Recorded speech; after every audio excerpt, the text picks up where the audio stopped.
Hello అండి. పప్పన్నంతో మంచి combination నిమ్మకాయ పికిల్.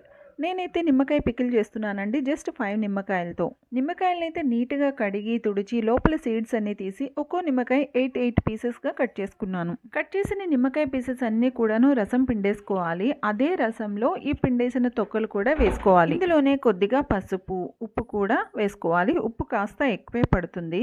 పసుపు, ఉప్పు వేసుకున్న తర్వాత బాగా కలిపి ఈ పీసెస్ అయితే 1 వీక్ అయితే డబ్బాలోనే స్టోర్ చేసుకోవాలి. కానీ డైలీ కలుపుతూ ఉండాలి. తడి లేకుండా చేతులు పెట్టకుండా జస్ట్ స్పూన్తోనే కలపాలి. లేదంటే డబ్బాతోనే షేక్ చేసి పక్కన పెట్టుకోవాలి.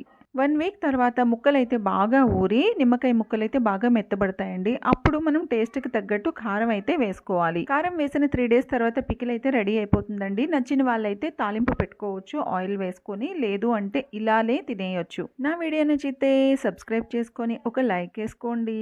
Thank you so much.